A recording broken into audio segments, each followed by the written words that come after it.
Hey, this is John Bohr of Winsome Games, and you're about to hear another episode from Heavy Cardboard.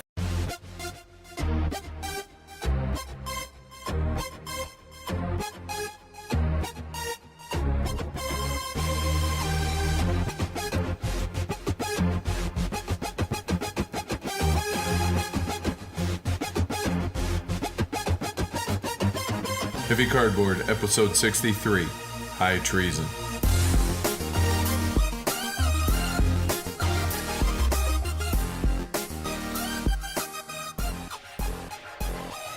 Coming to you from the courthouse in Regina, Saskatchewan. Welcome to Heavy Cardboard, where we talk medium and heavy strategy board games, war games, 18xx, and other related topics in the board gaming hobby. We're your hosts. I'm Edward. And I'm Amanda. So the basement is finished. Yes. Well, okay, construction on the basement is finished. Yes. It actually gets finished decorating.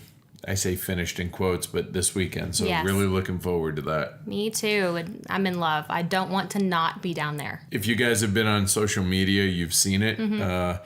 And once we actually get it finished being decorated and everything, we'll actually post pictures on BGG and everything like that. But yeah, so we just got back from the Arizona Game Fair this weekend, which I would have to say for a first-year con, I don't know that it could have gone better, Me honestly. either. No, it seemed to be... Andrew did a very good job. Yeah, he did. It was mostly open gaming with a separate role-playing game room, but I'll be honest, I never even went in there. Nope. It was just the open gaming, some schedule via BGG Geek List, and they had a couple of vendors, couple of local game stores. Eagle Griffin had a little thing because that's their headquarters as well.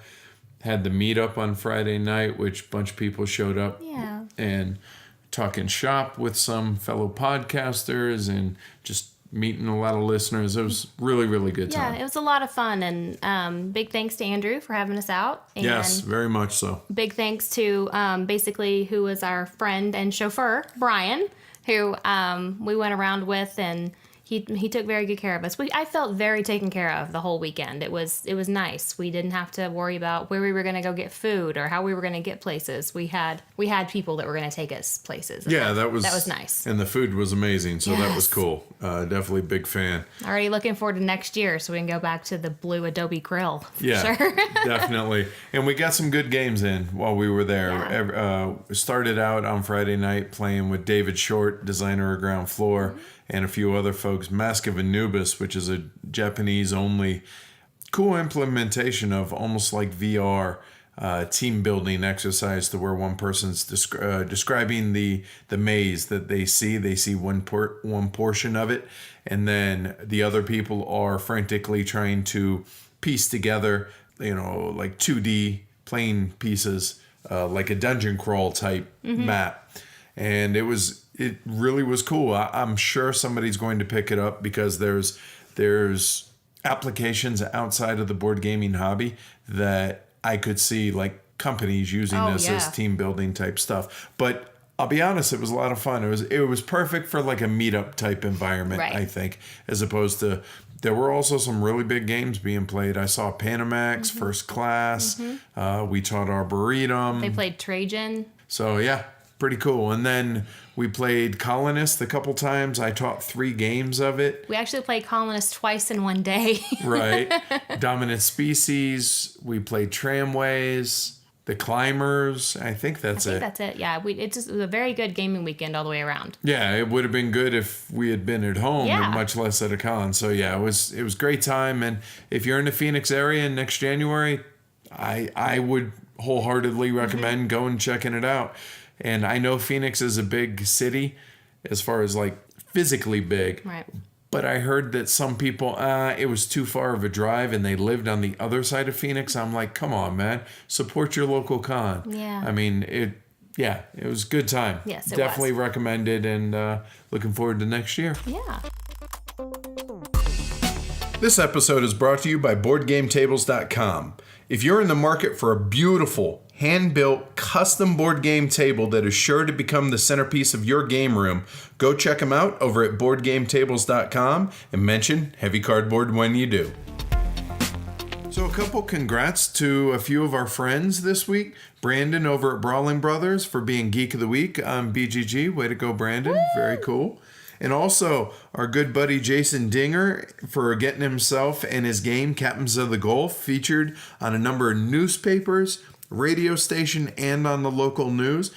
I thought it was great, too, that he and his wife, Donna, were, sporting our shirt and that of low player count for the TV interview. Yes. And I guess having Punching Cardboard's shirt on and 2 different newspaper articles, I guess that was fine. But, I'll take TV. I'm cool with that. Ain't that right, Jim? So thanks, Dingers. Yeah, seriously. Thanks a lot for doing that. That was cool. And seriously, that was really awesome to see it was. that not just his game, but just the hobby in general is getting that kind of publicity. But I'm genuinely excited to check it out. We have one of the copies of the prototype, so something that we're hoping to get to the table in the next couple of weeks. So very cool, Jason. Congrats. Keeping on with our endless game days, I have already, much to my chagrin, already welched on my commitment that I made last time. I wouldn't say welch, just had life get in the way. Yeah, how's that? Yeah, life get in the way, but back on the wagon. Yeah. I have been, so yeah, come on, join aboard. Is the water good and warm? Yeah, it happens. I mean, it's not, the whole purpose of this isn't necessarily to make sure that we're playing a game every single day. Well, yes, in theory, but it's more or less just get away from the TV. And I feel like it's done its job. I feel like we are very much playing a lot more games, and it's affording us the luxury of being able to get known good games back to the table. I mean, obviously, especially going through all the Essen games and everything as we are, I mean, it's a new game or 2 new games every week. Yeah. But on top of that, it allows us to bring games like The Gallerist, Venus, Castles of Burgundy, Bora Bora, stuff like that to the table that otherwise we'd just be like, yeah, we own it, that's cool, but we just don't have time to play it because of the demands of the show. Right. So in the end, I feel like it's doing its job. So no big deal. Just get back on the wagon. Yeah, I definitely feel it's doing its job because we haven't had a DVR upstairs in about 2 or 3 weeks. So Ever since the basement's been finished. the TV hasn't been on. Yeah, and the only time it's on downstairs is either for playoff football or background music. Yeah. That's it. I think that's great. I think that's cool. Yeah. So Edward, why don't you tell everybody how to contact us? All right, our website, heavycardboard.com. Email, contact@heavycardboard.com. We love hearing from y'all. We love getting emails, and we try to answer all of them. Twitter, @heavycardboard. Facebook, heavycardboard. YouTube, heavycardboard vids. Instagram's heavycardboard. Our Patreon, please support us. Patreon.com/heavycardboard. BGG Guild number 2044. And we also have a phone number for y'all to call and leave us voicemails. The phone number is 720-675-8975 is the number. So call us, leave your thoughts or questions, and we might mention it on the show. Before we get into our review of High Treason, the trial of Louis Riel, Alex Berry was kind enough to join us for a game night. He's a defense lawyer, actually had a trial up here in Adams County, which is where we live. And so he's like, hey, you mind if I come over for a game night? And I was like, yeah, that'd be great. Hey, while you're here, why don't we sit for an interview? So he was kind enough to do that. So without further ado, this is me interviewing the designer, Alex Berry.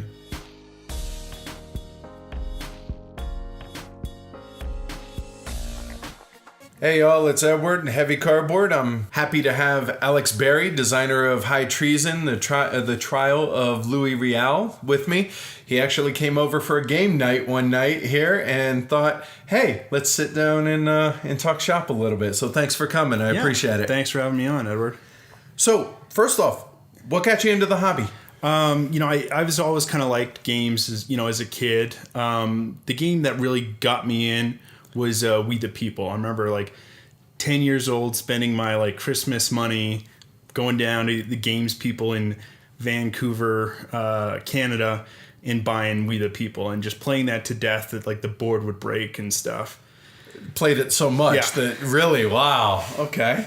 And so that got me into board gaming, and I guess because my first love was really card-driven games, that's what, is what I still like. I like card-driven games, and I thought, hey, I want to design a card-driven game here, but bring it into a different system. bring it outside of just war games. Okay. What got you into designing games? The reason I ask that is there's the running joke that everybody who's in this hobby that plays games loves designing games. Or at least aspires to design games. I have zero interest ever in designing a game. I'm one of the weird ones. So why did you start designing games? What lit that fire? I mean, I don't know if anything specific did. You know, I've been in the hobby for a while. You know, I'm sure people know me as, you know, the board game blogger. I've done a lot of video reviews, and I just was like, okay, I'm kind of tired of doing that. I want to kind of do something else. And I just had this idea that I thought this would be something to do. You know, there's no trial games out there, really. None that I know of other than the one that you made. Yeah, that's the only one I can think of. And, you know, Clausewitz says that war's a continuation of politics, and really a trial is really a continuation of war. You know, when you think about it, and the famous, you know, treason trials afterwards or whatnot. So I just thought that would be a neat aspect.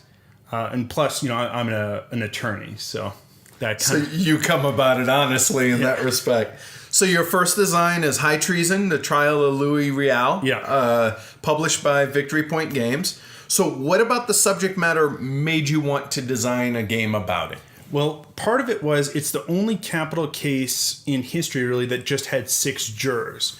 And if you know much about the game, it's mostly about manipulating the jury and trying to convince the jury. And I thought a 12-person jury would be a little too unwieldy, at least for, like, if you're not familiar with the system. So I think to get into the system, have a really interesting case, a capital case, a treason case, but just have those 6 jurors, so it's not too much for the players to really get overwhelmed by. Okay.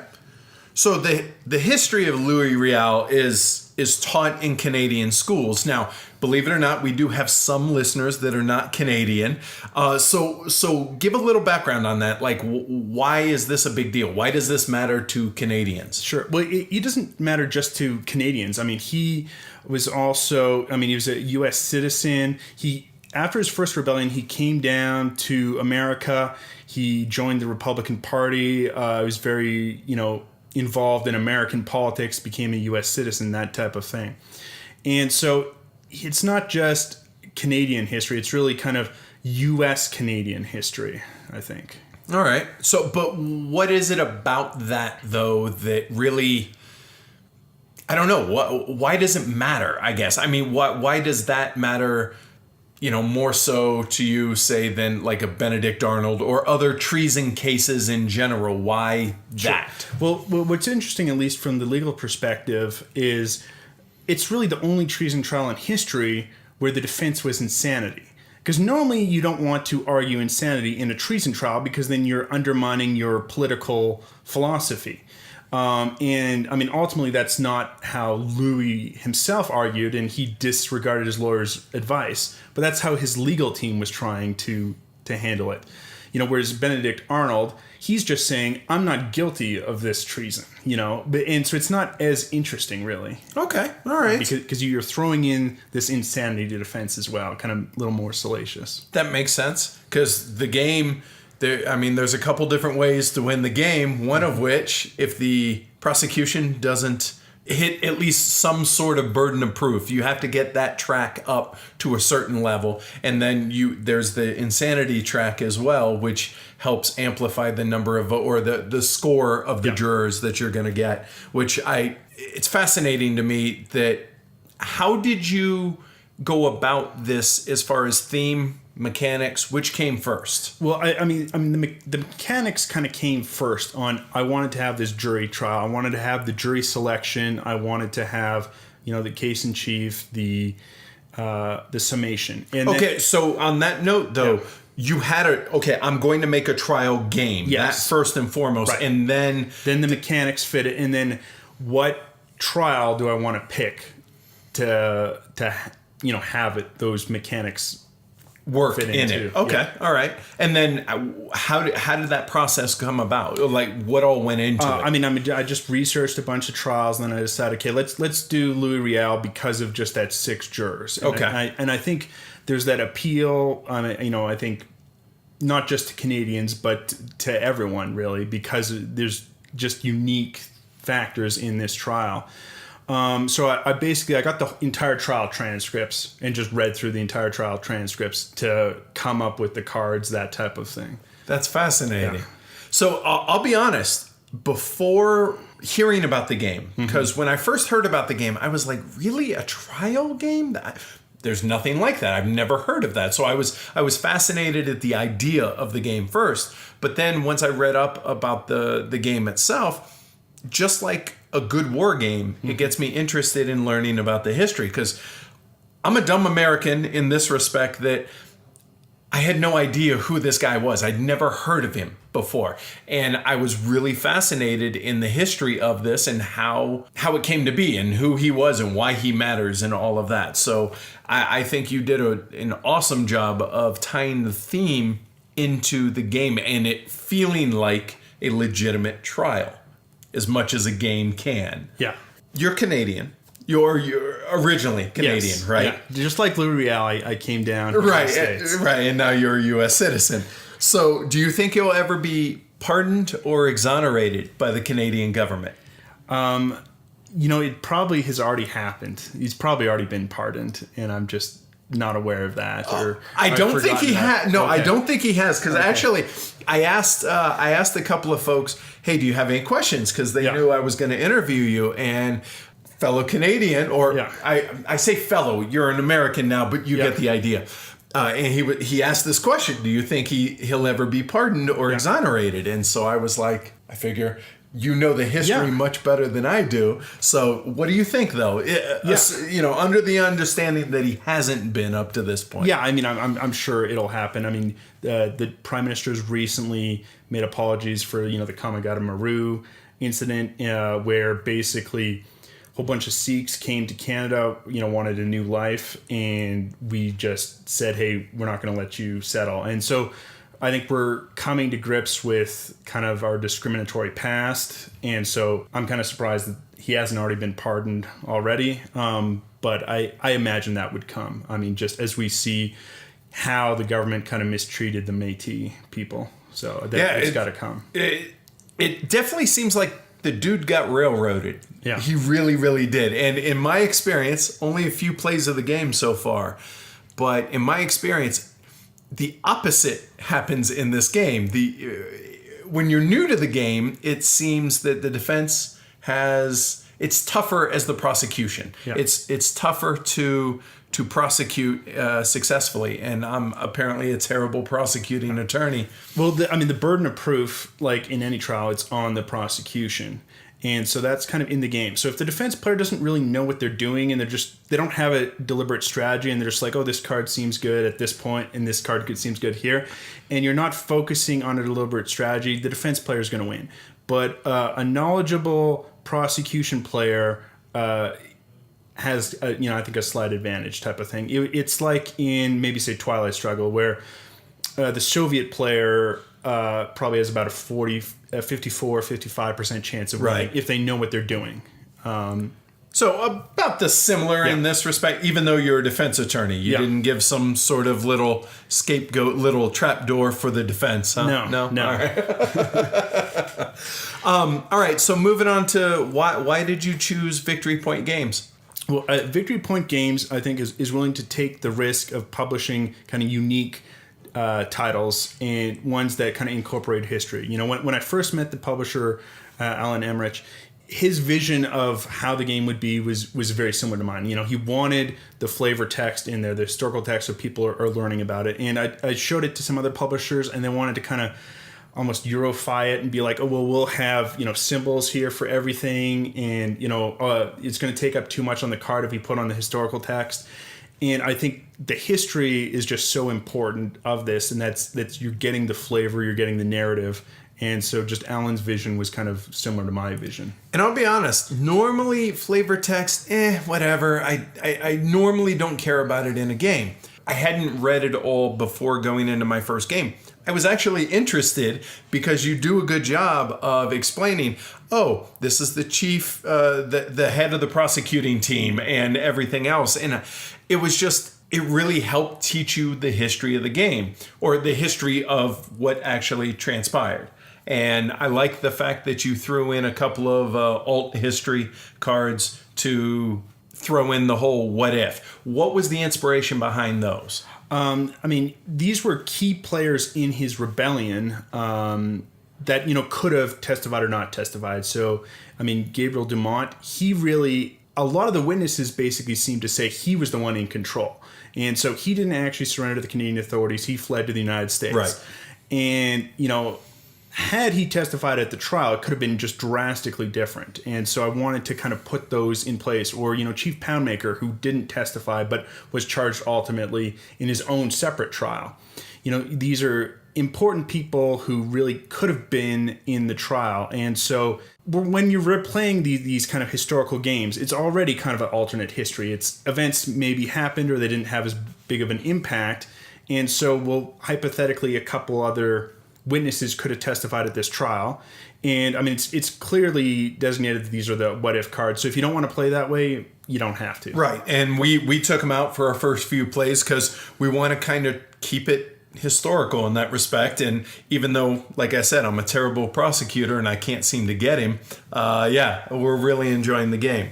So let me ask you, what's next? I mean, you're a designer now, so there's got to be something next, right? Well, I'm working on 2 separate trial games. One on the Nuremberg trials, awesome. And one on the basically the impeachment of Andrew Johnson in the Senate. And then I'm also working on a non-trial game, the election of 1824. So you said non-trial game, are similar in a sense that CDG type thing, or I mean, it's not quite a CDG, so. It's more kind of an action selection game. So, just a little bit different twist. It's an area control game at its heart. All right. Same size of game as far as the scope, High Treason plays in, about an hour, give or take a little bit. So this 1824 election game, that's probably the next one that I'm closest to finalizing. It's going to be about an hour, but it'll be, up to 4 players type of thing, just like history with the actual election. So, but also scale it. So if you want to play with less, you can do that. All right. So, I appreciate you taking the time to talk about High Treason as well as what all went into the background on it. And thanks for making the game, because I agree with what you said about Victory Point Games, that they're publishing just off-the-wall stuff that is totally non-traditional theme, non-traditional mechanics, stuff like that. And I appreciate what they're putting out. So thanks a lot for taking the time to come on, and let's go play some games. Yeah, thanks for having me on. All right.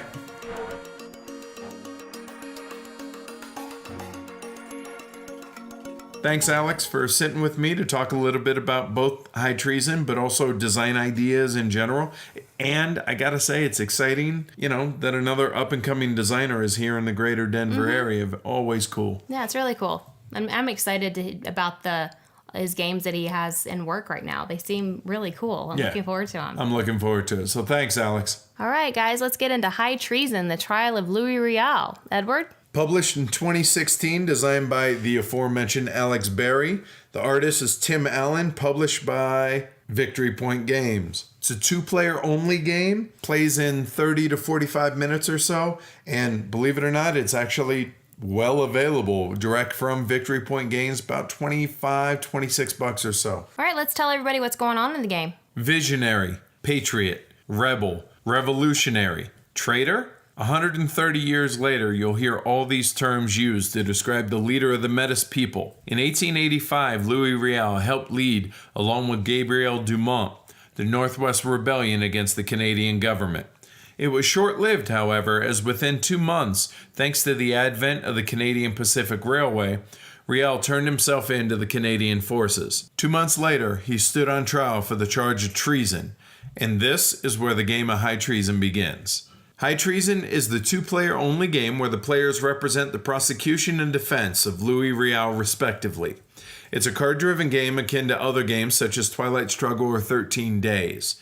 Similar to those games, players are playing cards to play influence, but instead of countries and such, here players are attempting to influence the 6 seated jurors as well as to affect the different aspect tracks to score above or below 100 points at the end of the trial.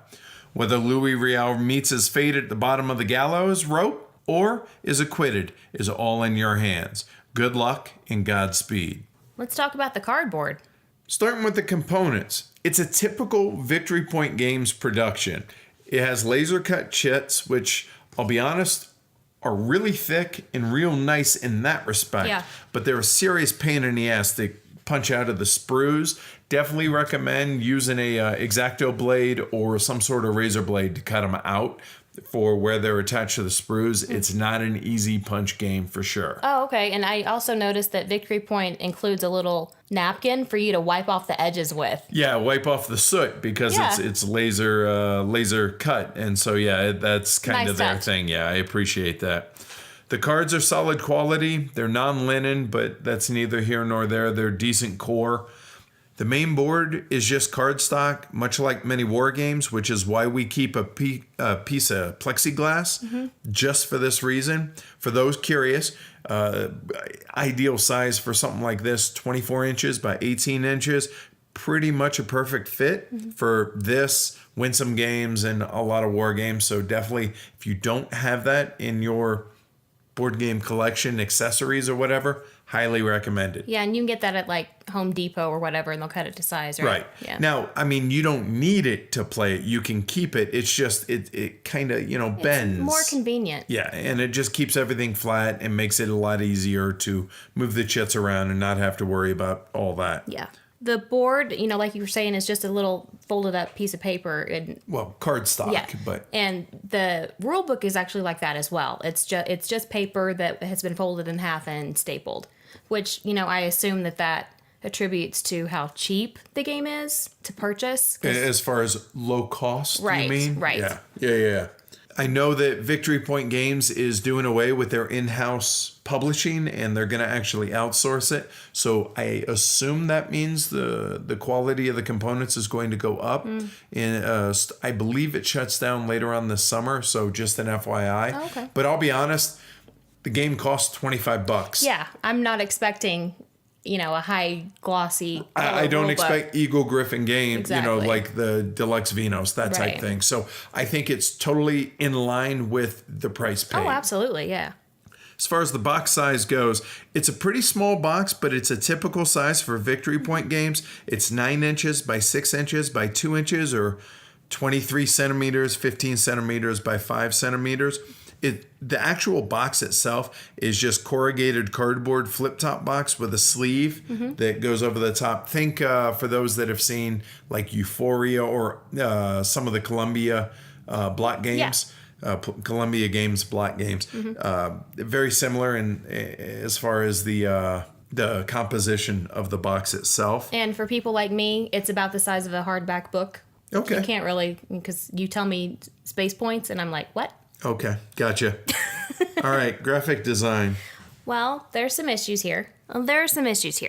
The game comes with a player aid, but Which is actually really well done. except for the summation section. Right. It's identical for each side. One, it's the prosecution. It should be, the prosecution should be on the prosecution and the defense should be on the defense, but both the prosecution. Because it's a reversible player aid. Right. So there isn't a summation section for the defense. But everything else on the player aid, in my opinion, is really well done. I think it's laid out really well. Plus, on the board itself has the not round trap, but kind of, there's 5 rounds in a game.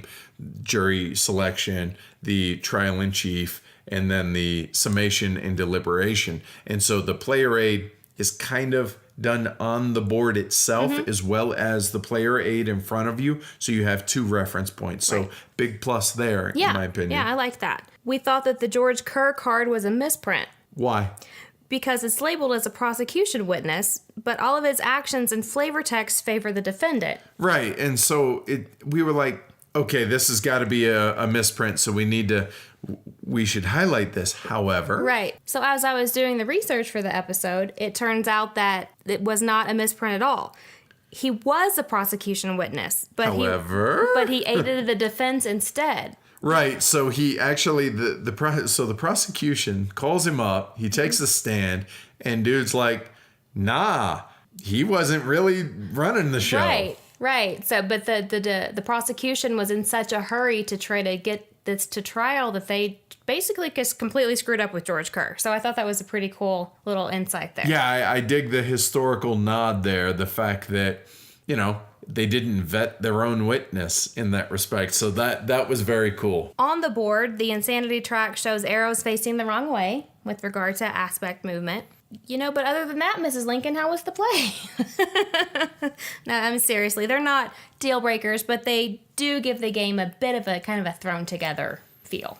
It's attention to detail. Now, I've never published a game. Right. Let me preface that, and I'm pretty sure you haven't either. No, I have not. That said, I think fresh eyes before a final, hey, let's send this off to the printer, might be a good idea. And I'm not saying this just for Victory Point games. I'm saying this for Spielworks. I'm saying this for Eagle. I'm saying this for Stronghold. Everybody. I'm a Marine. I have an acute attention to detail. Mistakes happen. I get that. But it's consistent in this hobby that there were just a lot of these type of mistakes and oversights that I feel like just that one extra little step that people could take to avoid this stuff. And this is just another example of that. Yeah. How do you feel about the artwork? I dig that they use like period artwork on the actual cards. They use actual portraits for the main players in the trial where available. Some they just say, used as a generality or in reference, just, hey, this is what a dude from that time period would look like. Right. This isn't that person, but they do have quite a lot of portraits, and I appreciate the flavor text that goes with all of that. Granted, that's not artwork, but as a whole, I think it's well done and well implemented. It's not, Ian O'Toole's amazing artwork, but it doesn't apply here. I don't think it would be appropriate. It would be weird. It would be garish, and it just wouldn't fit the theme. No. I think for what it is, I think they did a really admirable job of showing restraint when it comes to the actual artwork used here. Yeah. As far as the rule book, some nice historical background, and the rules, I'll be honest, they were a pretty easy read. I can't think of anything that we needed clarification on, save for that one card, which we thought was a misprint, and nope. And that's why we try and do a little bit of homework on this stuff before we go and record. So overall, though, I think this is a pretty well put together rule book. No issues. Nope. And setup, tear down, teaching, learning.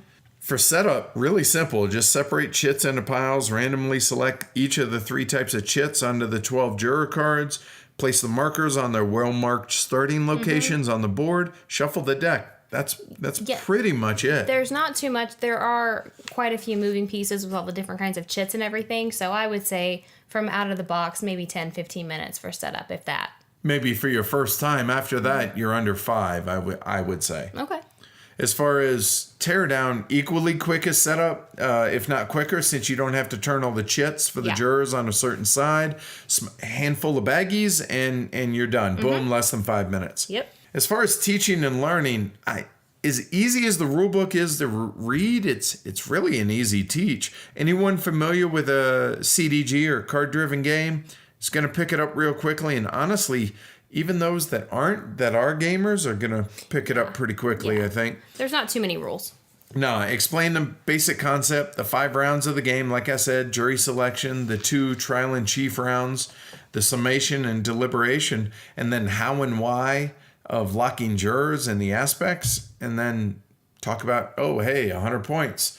Below, defense wins. Above or equal to or above, the prosecution wins. Then game on. It's good that the player aids are as good as they are, because that definitely helps with teaching, because if you have questions, they're most likely going to be answered on the player aid. You don't have to... Or on the cards themselves. Yeah. That's one nice thing about the a lot of card-driven games, that a lot of the rules are kind of offloaded. Not a lot of the rules, I should say, but they're usually very clear as to, move this aspect, or add, this to a jury or whatever. Right, exactly. Or a juror, as it were. All right. The 5 factors that give the game its weight here. So we'll start off complexity. I think it's pretty low here, don't you? I agree. There really aren't that many rules to remember, and I don't think it adds to the weight of the game. Yeah, the game moves real procedurally, which assists in just having a good flow about it, and just overall low complexity. And again, this is a heavy filler midweight game that there shouldn't be a lot here as far as complexity. You know what I mean? Yeah, I agree. Now, as far as planning, this is a card-driven game, and so you would think really, really tactical. But I gotta be honest, there's a bit more of a mix between tactics and strategy than I expected, considering you're getting a new hand of cards 3 times. And you have to use 2 of those cards each time to plan for your summation. And that's very important because it can be where the game's won. It's not only important to maybe sacrifice a card that does something awesome in an earlier round for what it can do in summation, but the opposite. You know, I mean, it's also important to try and keep a running theme in your summation cards. For the defense, run up that insanity track. For the prosecution, sway markers, sway markers, sway markers. And as an attorney to block a defense event. Absolutely. I think there is a fair mix here of long-term strategy as well as short-term tactics. I mean, last game, I actually went into the game as the prosecution with a plan to discover at least some information about every juror on the table that was visible to me, and then to just focus on locking a minimum of 2 jurors.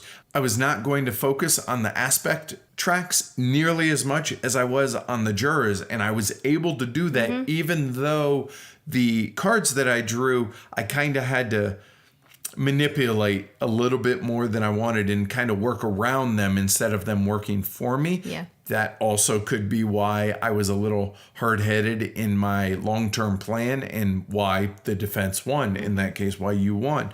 But the point is, I had the ability to have that kind of long-term plan coming into the game and execute it. So definitely not as tactical as I thought it would be. Not forgetting to put sway markers down on the jurors and moving the aspects around is key as well, because it can be overlooked due to how powerful some of the card events are.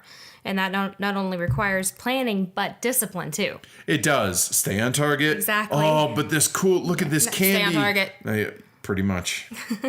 Like other CDGs, you're going to draw hands that tend to benefit your opponent more than you, and it's very much going to force you into playing a bit more tactically, but that doesn't lessen the impact of those decisions. So there is a fair bit of planning that goes into this, even though you're drawing 3 new hands of cards throughout the game. Yeah. As far as luck, random factors, I mean, again, you're randomly drawing 3 hands of cards, so there is some randomness, but if anything, I think that sort of randomness is actually contributing to the weight of the game, because it's forcing you to either think on your, or in addition to thinking on your feet, but also how can I use this to my advantage? Exactly. I mean, each juror has 3 aspects that are random. The cards are random, but, you know, I don't mind it because the cards can be somewhat mitigated, and with the game as short as it is, the randomness doesn't matter to me. It doesn't bother me. The randomness of the jurors is important as far as variability and replayability. Yes. If it wasn't that way, the game would be dead on arrival. But as it is, I think there's a fair bit of replayability because of that randomness in a good way. Absolutely. As far as game length, it's a short game. I mean, it falls in the, if you're a slow player, you're looking at an hour. Once you've got a handful of games under your belt, you're looking at a 30-minute game, maybe 45 minutes. The point is, there's just nothing here contributing to the weight of the game as far as game length. Nope.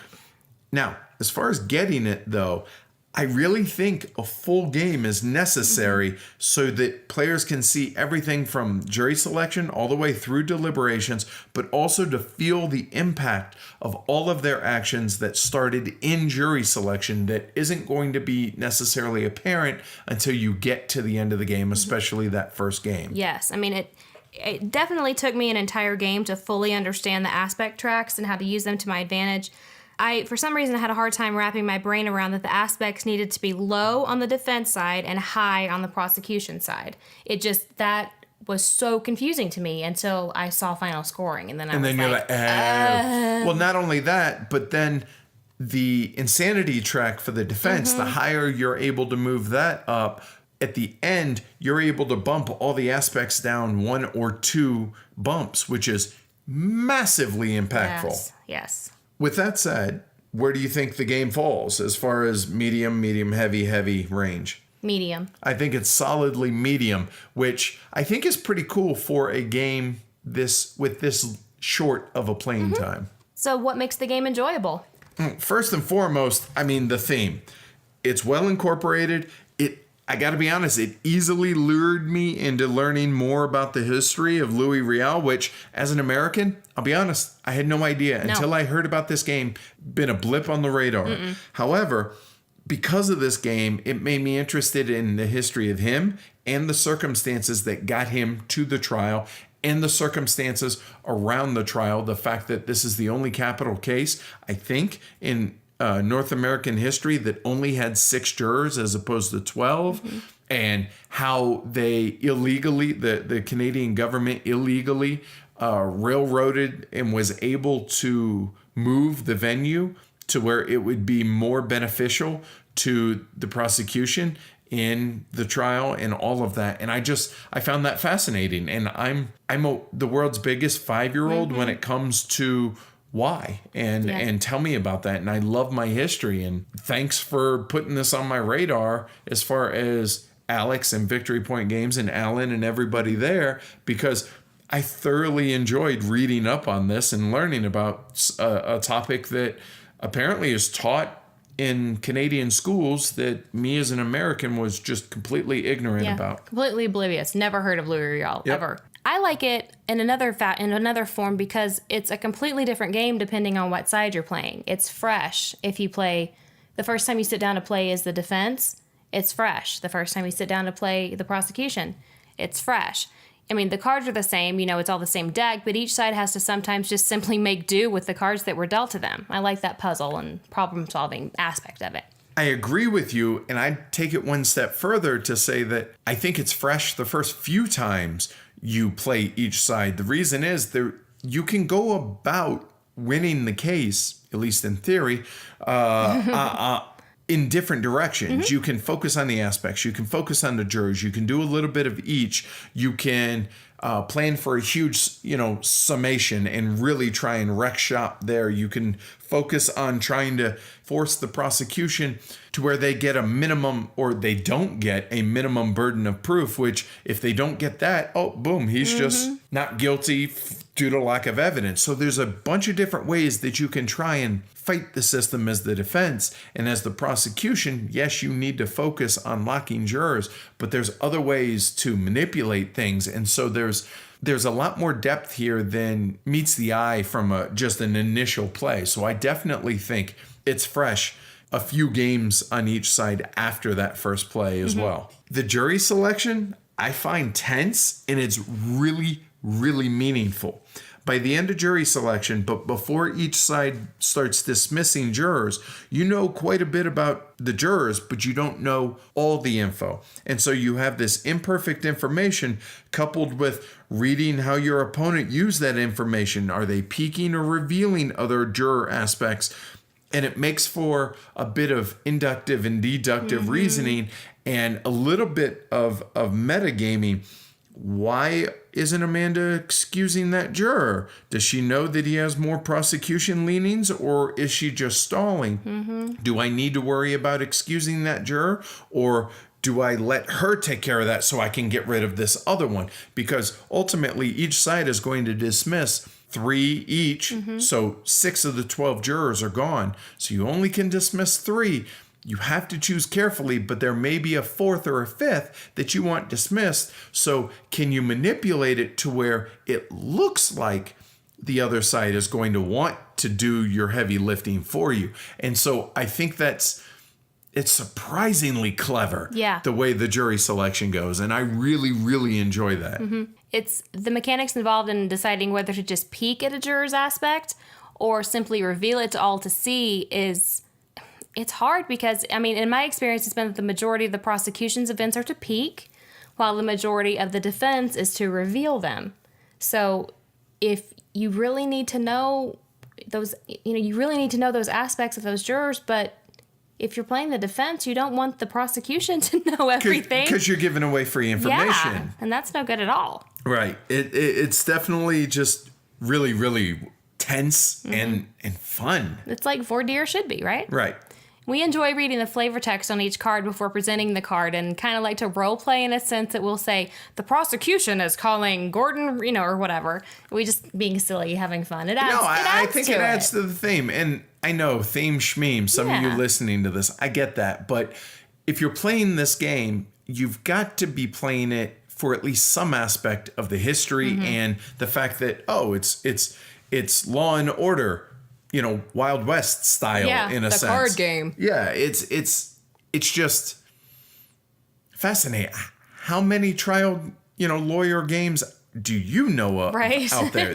One. Yeah. And I think it's really well implemented. So the theme here is doing nothing but enhancing the game. Like many other CDGs, like Twilight Struggle, or even the shorter, similar in a lot of ways, 13 Days, there's that tug of war, that mano-y-mano aspect of this game, and it makes for a very tense and close game in which, because of the way the game's designed, you're not going to know until the very end how things are going to play out. And so it's a forced tenseness, but not artificially so. And yeah, that's a win in my book. Absolutely. And replayability is quite high also due to the number of trait chits and number of cards. I mean, you're going to see the same cards, but the astronomical number of probability to see the same exact juror setup, there's no way. Right. Not only that, but just because it's the same card, if you're playing it for the defense versus the prosecution or vice versa, it changes wildly what you're going to use that card for, because you're either going to use it for the event, and there are 3 different events, whether it's jury selection, the trial in chief, or in summation. So not only do you have to decide when to use the card, am I going to set it aside or not, but also, am I going to use it for the event or for the actions which allow you to manipulate the aspects or work towards locking jurors. There's so many different levers to pull in this game. And while ultimately the gameplay just consists of moving counters up and down a few tracks, and the jury swaying really is a track in and of itself, it just feels like it carries more weight than I'm just moving chits on a track. It feels like it has real weight and impact to moving those counters. Like, wow, is this going to be the thing that decides whether or not I'm able to convict Louis Riel? Or maybe this dude's life is in my hands. Okay, granted, maybe it's not that serious. I get that. It is an abstraction of that. But it feels more than just moving chits up and down a track, right? Yeah, it does to me too. There are too many battlegrounds in the game to cover, so you're forced to decide what's worth fighting over and what kind of goes by the wayside. Do you focus on swaying jurors? Do you focus on aspects, the insanity or the burden of proof? And within the aspects themselves, there's 8 tracks, I believe it is. So you have a lot of things to choose where to focus your attention, and it's more than what you can. So you have to pick and choose your battles. You have to budget, and you have to figure out what's more important, whether to move up the French aspect or to move down the Catholic aspect. It's not so simple as just, I'm going to focus on the aspects this game. No, there's too many even of those to focus on that. And you had mentioned earlier about setting aside the cards for summation, but it's not just that. When you get this hand of 7 cards, okay, 2 for the summation, cool. So I'm going to play these 5, but am I going to play it for this really awesome event? Or am I going to use it for the action points to, do something that the event doesn't allow me to do? And again, just like we had said about, juggling those different battles that you're trying to fight, juggling the cards themselves, the order in which you're going to play them. Do I hold back an attorney so that I can counter one of your events? Is it worth doing that? And so there, like you said, there's a lot more depth here and a lot more levers to pull than, I'm just going to play this card for this. Last but not least, during deliberations, locked jurors can influence unlocked jurors for the side that they're locked for. And basically, they work other jurors for you. And it's really clever the way this can cascade, and it can be extremely powerful. And so both sides know that. So both sides are wary of that. But tricky and manipulative play allows for that cascading effect with jurors influencing other jurors. Think of it as somebody is adamant he's guilty or not guilty, and going back into the deliberation room and basically, no, look, this is why. And the other jurors are being, oh yeah, that's a good point. And so, yes, it's abstracted again, but thematically, it makes total sense. Having been a foreman on a real life attempted murder trial, I can tell you there is some of that goes on, and that's really well implemented here. I think that's really, really clever. Yes, it's a very well implemented piece of it. And again, I think this is the only time I've ever brought up theme more than once. But seriously, the theme on this is just awesome because I love quirky, weird, off-the-wall stuff. And a game where you play lawyers in a trial, and a historic trial, it's not just, oh, this is Buck Rogers or whatever, I think is fascinating. And kudos to both Alex for coming up with the game, but also to Victory Point Games, who wasn't afraid to take the risk on something like this, because this is very much non-traditional and very much off the beaten path. But on Victory Point Games site, they have a little tracker to where you can say, oh, what are the most popular games over this long of a period? And over the last 2 months, this is the number 2 seller for Victory Point Games. So I think that's really cool. And I know it's in the top 10 for the last year, the last 365 days. So it's cool that there's been a good reception to it, and there should be, because this is a hell of a good game. Yes.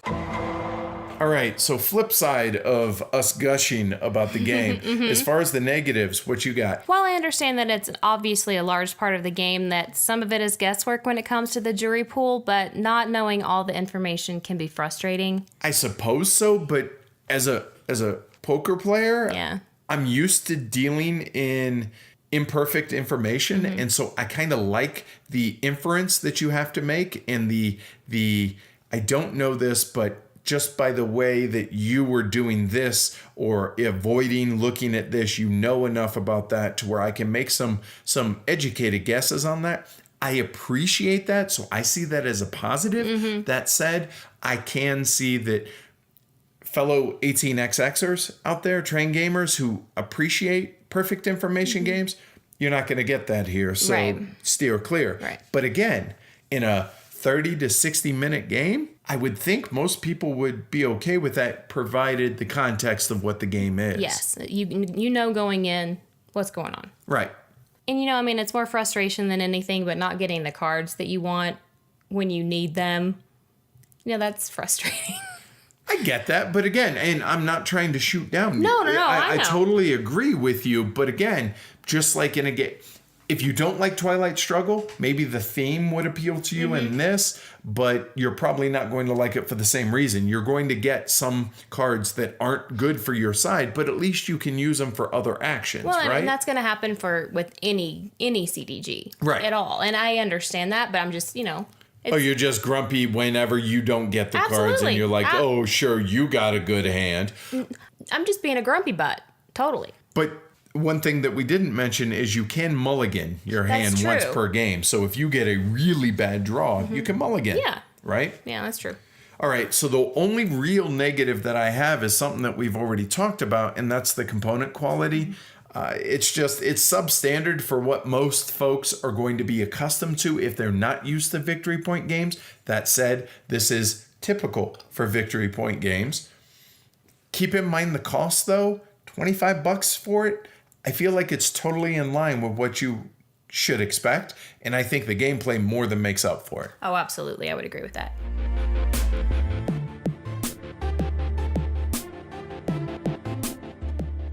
I had never heard of Louis Riel before this game came along.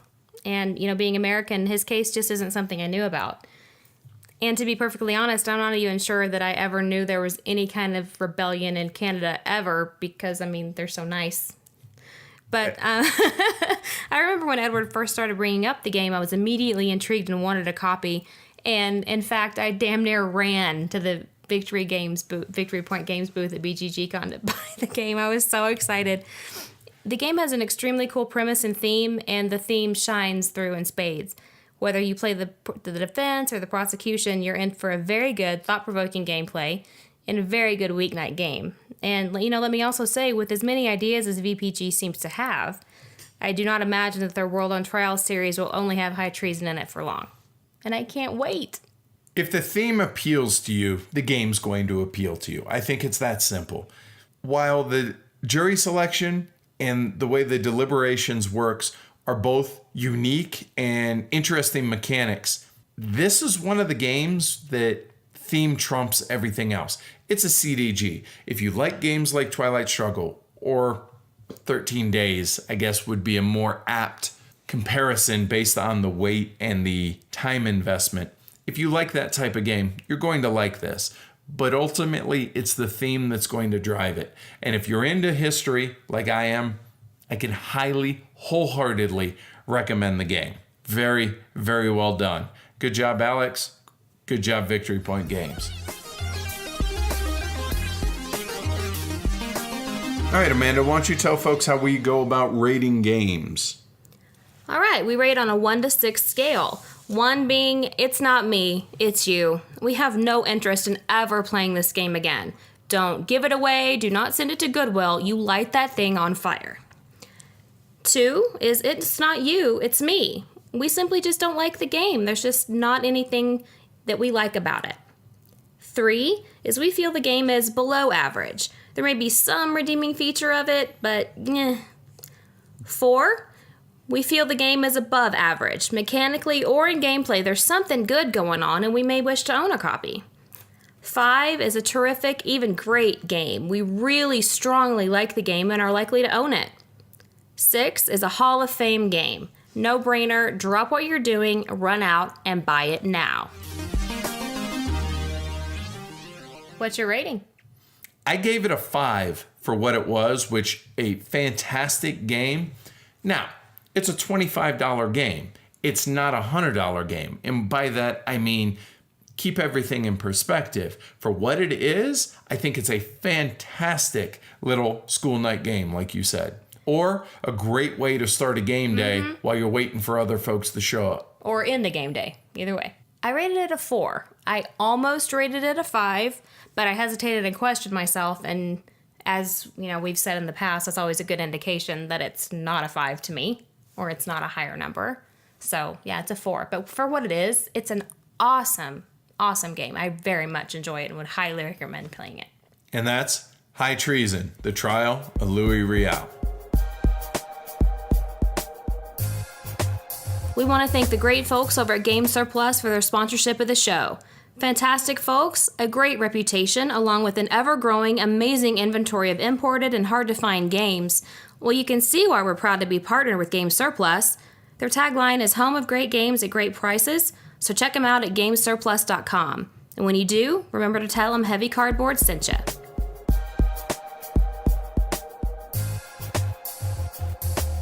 All right, y'all. So that's pretty much all we got for this week. So we'll catch you all next week. And I'm really excited about the upcoming lineup of games that we're going to be reviewing. Yeah, me too. Oh, is that a teaser? My bad. Sorry. Catch y'all later.